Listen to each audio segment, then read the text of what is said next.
20 नवंबर 2022 current affair है। India has proposed a permanent secretariat for no money for terror (NMFT) administerial conference in order to sustain the global focus on countering the financing of terrorism, Home Minister Amit Shah said. Speaking in his capacity as chair of the NMFT, he reiterated India's position that all countries will have to agree on one common definition of terrorism and terror financing, adding that it should not become a political issue. He called for the prevention of use of non-profit organizations to spread terror ideology. During the deliberations, India has sensed the need for permanency of this unique initiative of NMFT in order to sustain the continued global focus on countering the financing of terrorism. Hmm. Third highlight है कि India proposes permanent secretariat in fight against terror. Delegates surprised. Fourth highlight है that Financial Action Task Force (FATF) is another multilateral body that monitors terror financing and money laundering. An official said NMFT is complementary to FATF as the latter is membership based while the NMFT is ministerial. Mr. Shah also said terrorism has taken a formidable form and that its effects are visible at every level. Now comes the second number highlight. ठीक है, कश्मीर के बारे में है। तो cycling tracks, pedestrian friendly pathways and markets, streamline traffic system will be in place in 6 months under the smart city project in Srinagar. ठीक है, तो सेकंड हाईलाइट श्रीनगर के बारे में फैक्चुअल पॉइंट है। तो यहाँ पे क्या है, इसमें सिर्फ एक इंपॉर्टेंट है, वह स्मार्ट सिटीज़ प्रोजेक्ट क्या होता है जी। ठीक है, इसके बारे में पढ़ना जरूरी है। और इसका स्मार्ट सिटीज़ प्रोजेक्ट का रिसेंट एग्जाम्पल क्या हो गया, श्रीनगर। ठीक है, तो प्रीलिम्स के लिहाज से बहुत ज़्यादा इंपॉर्टेंट है ये स्मार्ट सिटीज़ प्रोजेक्ट। अब नेक्स्ट आता है 7th पेज। ठीक है, तो the volcano on the Barren island of the Andaman and Nicobar islands is being closely watched to check for signs of an eruption which could lead to tsunami or a monstrous undersea landslides akin to what had happened in the Indonesia in 2018. The monitoring is being carried out by the Indian National Center for Ocean Information Services (INCOIS), which houses the Indian Tsunami Early Warning Center here. Volcano emitting smoke. The volcano, about 140 km northeast of Port Blair, has been emitting smoke and is not capable of causing major destruction. ठीक है, तो देखो smoke जो है वो emit कर रहा है, इसका मतलब क्या, एक्टिव वोल्केनो है। ठीक है, तो हमें एक्टिव वोल्केनो की जो बारे में पता होना चाहिए, क्योंकि इसके बारे में प्रीलिम्स में पहले क्वेश्चन आ चुका है। इंक्वाइज क्या है, इसके बारे में जानना बहुत ज़्यादा जरूरी है। इंक्वाइज कब बनी, इसका अबाउट पेज पता होना चाहिए। ठीक है, उसी लिहाज से ITEWC Indian tsunami early warning system के बारे में भी, सेंटर के बारे में पता होना चाहिए। ठीक है, अंडमान एंड निकोबार की लोकेशन कहाँ पे है। ठीक है, कल भी अंडमान निकोबार न्यूज़ में आया था, तो मैंने बोला था कि उसकी सबसे नियरेस्ट कंट्री कौन सी है, इंडिया की सबसे नियरेस्ट स्टेट कौन सी है, 10 डिग्री चैनल कौन सा है। ठीक है, अंडमान सी कहाँ पे है, निकोबार सी कहाँ पे, टोटल नंबर ऑफ कितने आइलैंड्स हैं। ठीक है, मेजर आइलैंड्स कितने हैं, मेन ट्राइब्स कौन कौन सी है, जैसे जॉर्वे हो गई, ओंगेज होगी। ठीक है, एग्जाम्पल दे रहा हूँ मैं, बस इसे ज़्यादा करने की जरूरत नहीं है। ठीक है, स्ट्रेटजिकल पॉइंट ऑफ व्यू से बहुत इंपॉर्टेंट है इंडिया की इंटरनल सिक्योरिटी के लिए भी और वैसे भी। ठीक है, और अंडमान निकोबार में शायद गवर्नमेंट अभी बहुत ज़्यादा कुछ प्लान भी कर रही है। Next highlight the population of royal Bengal tigers in Andhra Pradesh has increased in the last few years and the latest count is 73 in Nagarjuna Sagar Srisailam tiger reserve and 2 in Papikonda National Park. As per the All India Tiger estimation taken up in 2022, the population of Royal Bengal tigers has increased by 60% in NSTR, that is Nagarjuna Sagar Sri Sailam Tiger Reserve, and 2 tigers have been spotted in the Papikonda National Park. The overall estimated population in India is estimated at around 3000. ठीक है, तो देखो environment के लिहाज से जो ये जो टाइगर रिजर्व है और जो पाइपेकोंडा नेशनल पार्क है, इनके बारे में देखो प्रीलिम्स के लिए बहुत इंपॉर्टेंट जाते हैं। कहाँ पे हैं, बेसिकली कहाँ पे हैं, और अब आंध्र प्रदेश में। ठीक है, आंध्र प्रदेश में भी कहाँ पे हैं, और आंध्र प्रदेश में और कौन कौन से इंपॉर्टेंट टाइगर रिजर्व हैं, नेशनल पार्क हैं, और वाइल्ड लाइफ सेंचुरी हैं, और क्या आंध्र प्रदेश में कोई रामसार वेटलैंड साइट है कि नहीं है, इन्वायरमेंट के पर्सपेक्टिव से। ठीक है। बाकी बंगाल टाइगर के बारे में, India is the largest habitat of the royal Bengal tiger. ठीक है। अब नेक्स्ट थर्ड हाईलाइट है, whenever an earthquake of more than 6.5 on Richter scale occurs within the Indian Ocean, or above 8 on the Richter scale in other regions, timely and accurate tsunami bulletins are generated. We can estimate the expected wave heights and issue four threat levels corresponding to different public responses and map to NDMA, National Disaster Management Authority guidelines about potential tsunamis with confirmation and likely extent of inundation। ठीक है। तो यहाँ पे जो है NDMA के बारे में जानना बहुत जरूरी है। और इसके बाद एनडीएमए की पोटेंशियल, एनडीएमए के वेबसाइट में जाके अबाउट पेज पढ़ें, और साथ में गाइडलाइंस अबाउट पोटेंशियल सुनामीज। ठीक है। क्या है एनडीएमए की, ये एमीन्स के साथ लिहाज से बहुत इंपॉर्टेंट हो जाता है। ठीक है। ये जो न्यूज़ है, ये जो हमने ऊपर वॉल्केनो पढ़ा, बैरन आइलैंड वाला, ठीक है, अंडमान निकोबार आइलैंड में, उसी से रिलेटेड है। ठीक है। तो एनडीएमए जो 6.5 और उससे ऊपर का रिक्टर स्केल हो इंडियन ओशन में, तो उसको फिर मॉनिटर करती है और जो बुलेटिन से जनरेट करती है कि 6.5 का आया, तो ठीक है, अलर्ट रहे हैं लोग। और 8 से ऊपर तो मैक्सिमम चांस होते हैं कि शायद सुनामी आ ही जाए। ठीक है। दूसरे रीजन्स में भी मॉनिटर करती है अबव 8। 6.5 जो है इंडियन रीजन में है। ठीक है। तो इंडियन रीजन में 6.5, और इंडिया से अगर इंडियन ओशन के अब जो बाकी की और थोड़े आउटसाइडर रीजन है, वहाँ पे अबव 8 रिक्टर स्केल पे। ठीक है। तो रिक्टर स्केल क्या मेजर करता है, एनसीईआरटी में सीधे दिया हुआ है। ठीक है। मैग्नीट्यूड मेजर करता है रिक्टर स्केल जो है। ठीक है। तो जो मर्सैली स्केल होता है वो क्या करता है, ठीक है, विजिबल डैमेज। भाई देखो एनसीईआरटी में। नेक्स्ट है, ठीक है, नेक्स्ट जो इंडिया की जो 1962 में वॉर हुई थी, उसके 60 साल हो गए हैं। ठीक है। आज इंडिया और चाइना की वार के, तो उसके रिलेटेड बहुत अच्छा आर्टिकल आया है। तो सबसे पहले है कि मेन फोकस क्या है कि बीआरओ जो है इस country currently executing 18 projects spread across the country. This effort to build habitats and adding fire power to in an is an effort to reduce the asymmetry with the infrastructure upgrade by the Chinese. The 60th anniversary of the two iconic battles in the India China War was observed this week. The Battle of Walong in the eastern sector on November 16 and the Battle of Rizangla in eastern Ladakh on November 18. Today, both India and China, against the backdrop of a 30-month standoff, are engaged in massive infrastructure upgrade and consolidation of positions along the 3,488 kilometer long line of actual control। ठीक है। तो ये जो frontier highway है, also known as the मागो थिंगबू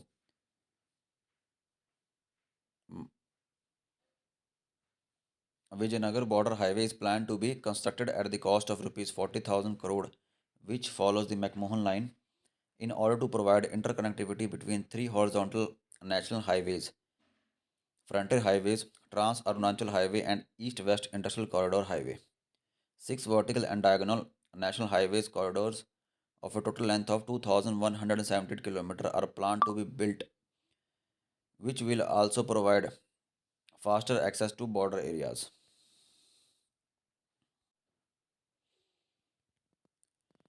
next highlight है रिजांगला। ठीक है। तो in the battle of Rezang La, troops from 13 Kumaon regiment defeated several waves of the PLA. The battle was fought at an altitude of 18,000 feet, where Major Shaitan Singh and 114 troops of the Charlie Company of 13 Kumaon fought till last bullet and last breath. Major Shaitan Singh was posthumously awarded the Paramveer Chakra, the country's highest wartime gallantry award.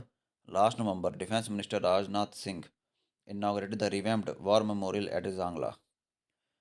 Battle of Walong. In the Battle of Walong, the Indian Army halted the advancing PLA soldiers for 27 days, which forced them to commit their reserve division from Tawang sector to Walong.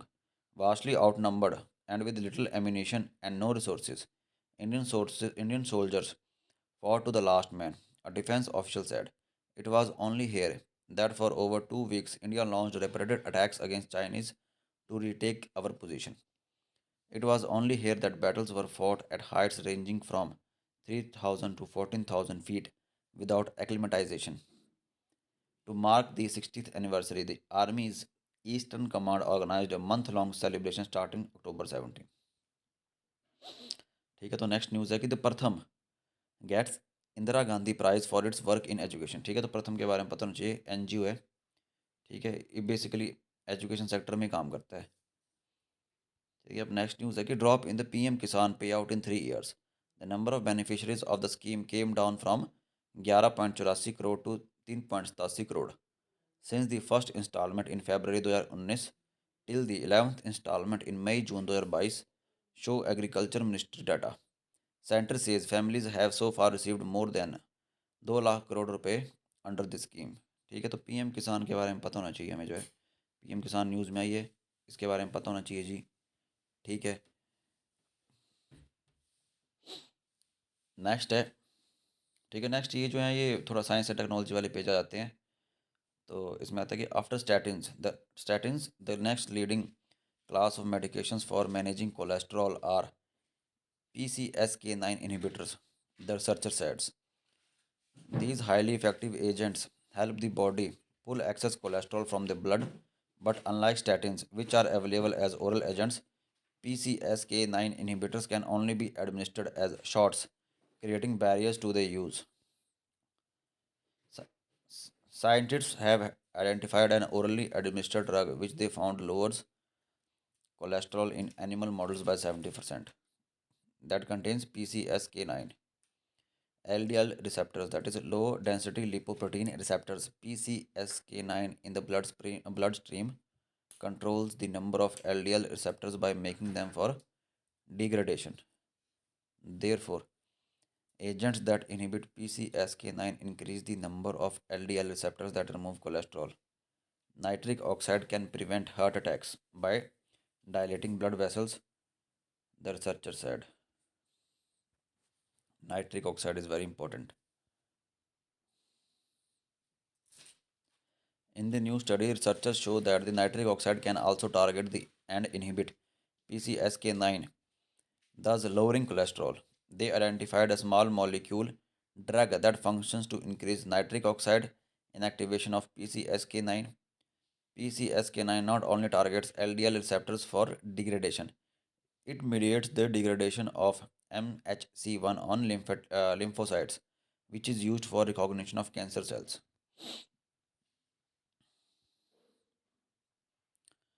ठीक है, तो आगे बोलते हैं high blood pressure is already problem of great magnitude in India. The Indian national health portal reports that 30% of the adults Indians have elevated blood pressure, a little higher in urban 34% compared with rural areas 28%. High BP is relatively silent with grave consequences as it is a major cause of cardiovascular diseases including stroke. The best way forward is prevention, especially starting in childhood. ठीक है, तो ये जो यार data, ये जो last वाला data पड़ा, ठीक है कि 34 अर्बन में 34% है। सबसे पहली बात तो ये डाटा किसने दिया हुआ है? ठीक है, तो इंडियन नेशनल हेल्थ पोर्टल का डाटा है। ठीक है, ठीक है, तो अडल्ट इंडियंस में हाई बीपी पाया जा रहा है। ठीक है, 34% अर्बन एरिया में और 28% रूरल एरियाज में। ये मेंस के लिहाज से ज़्यादा इंपॉर्टेंट है। नेक्स्ट ईयर मेंस जब होगा, प्रीलिम्स के हिसाब से इतना इंपॉर्टेंट नहीं है। ठीक है, प्रीलिम्स के लिहाज से क्या इंपॉर्टेंट है कि एलडीएल क्या होता है जी। एलडीएल क्या होता है? लो डेंसिटी लिपोप्रोटीन क्या होता है? और अगर आप एलडीएल पढ़ रहे हो तो एचडीएल क्या होता है? High density lipoprotein. ठीक है, इनके बारे में पढ़ना जरूरी है। PCSK9 के बारे में वो एक factual question match the following में डाल सकते हैं। जैसे मैच द फॉलोइंग जाते हैं कि PCSK9 को मैच करो जी। ठीक है, या फिर लिख देंगे, स्टेटमेंट में दे देंगे, 4-5 स्टेटमेंट दी जाती हैं प्रीलिम्स में, तो PCSK9 के बारे में दे देंगे कि हाँ इसका जो है हार्ट डिजीज़ में रोल है कि नहीं है। ठीक है, स्पेसिफिकली नहीं पूछेंगे वो, जनरल टाइप में पूछने की कोशिश करेंगे ताकि एक स्पेसिफिक ना बने। नेक्स्ट है हाईलाइट की climate change drives dengue spread in France. देखो जी कितनी इंपॉर्टेंट न्यूज़ है ये। मेंस में भी आप इसको लिख सकते हो, प्रीलिम्स में भी आ सकती है। ठीक है, क्लाइमेट चेंज की वजह से टेम्परेचर राइज हो रहा है, उसकी वजह से जो यूरोपियन कंट्रीज, फ्रांस जैसी कंट्रीज जहाँ पे कभी डेंगू के इक्के दुक्के केस हुए करते होंगे माइग्रेशन की वजह से, अब डेंगू वहाँ पे बुरे हाल फैल रहा है। बहुत बहुत फैल रहा है। क्यों क्यों फैल रहा है? Because of the global warming. ठीक है, अब नेक्स्ट हाईलाइट है कि India's coal fired power output has increased much faster than any other country in the Asia Pacific since Russia's invasion of Ukraine, underscoring the challenges the world's third largest greenhouse gas emitter faces in weaning its economy of carbon. Coal fuels almost three quarters of the power output of India, which presented its decarbonization strategy at the UN's COP27 climate summit this week, the last of the world's five largest economies to do so. Use of coal globally, including in power generation, has grown since Russia's invasion of Ukraine in late February sent prices of other fossil fuels surging, derailing efforts to transition to cleaner fuels. But the increase in India's coal fired power output has outstripped that of regional peers, data from the government and analysts showed. ठीक है, तो इसके basically बोलने का मतलब है कि India जो है, एक तो देखो क्या फैक्ट है इसमें कि इंडिया जो third largest green house gas emitter है, ठीक है, वर्ल्ड में जो है। फर्स्ट पे कौन है? चाइना। सेकंड पे कौन है? यूएसए। ठीक है। दूसरा कि जो है इंडिया का कोल जो आउटपुट है एनर्जी का, वो इंक्रीज़ हो रहा है। कोल को कहाँ? थर्मल पावर प्लांट्स में यूज़ करते हैं इलेक्ट्रिसिटी एनर्जी प्रोड्यूस करने के लिए। ठीक है, स्टील में स्टील बनाना है हमने लोहे से, एक्सट्रैक्शन कर रहे हैं। ठीक है, माइका बनता है, कितने हम ज्योग्राफी में पढ़ते हैं। ठीक है, स्टील प्लांट्स हो गए, माइका हो गया। ठीक है, मिल्स में जितनी भी इलेक्ट्रिसिटी आती है वो कहाँ से आती है? कोल पावर्ड होती है। ठीक है, तो हमें जो है अब यहाँ पे कोल के बारे में आ गया हुआ है, तो कम से कम अब ज्योग्राफी का मैप निकाल लें। और जो रिसोर्स एंड डिस्ट्रीब्यूशन हमारे प्रीलिम्स और मेंस में बहुत इंपॉर्टेंट टॉपिक आता है। ठीक है, तो कोल की इंडस्ट्रीज़ कहाँ कहाँ पे हैं, ये फाइंड आउट करें, उनको मैप में मार्क कर लें। साथ के साथ कोल की इंडस्ट्रीज़ जहाँ पे हैं, फॉर एग्जांपल अब जैसे मान लो कि छोटा नागपुर प्लेटू में या कहीं पे है, या झारखंड में है कोल की माइनिंग जो है। ठीक है, तो वो स्पेसिफिकली वहाँ पे ही क्यों है और कहीं पे क्यों नहीं है? ठीक है, क्या हम कहीं और भी रख सकते हैं क्या? ठीक है, thermal power coal power plants और कहाँ कहाँ पे हैं? ठीक है, कोल की तो चलो है ही, कहाँ कहाँ पे मिलते हैं रिसोर्सेज, लेकिन coal power plants, thermal power plants कहाँ कहाँ पे हैं? कोल से कोल का यूज़ जिनके लिए एनर्जी बनाने के लिए होता है। अब नेक्स्ट आती है कि centre scraps export tax on iron ore steel duty has been aimed at helping curb inflation but ended up denting exports of the ore metal products. The decision comes even as international demand, including in China, has been weakening. Industry officials welcome move. Some express doubts about the prospects of a revival in exports. देखो भाई, prelims के लिहाज से ये statement ज़रा भी important नहीं है, सीधी सी बात है। ठीक है, ये इंपॉर्टेंट है मेंस के हिसाब से। ठीक है, कि हाँ भी हम कई बार क्या क्या होता है कि हम लोग जो हैं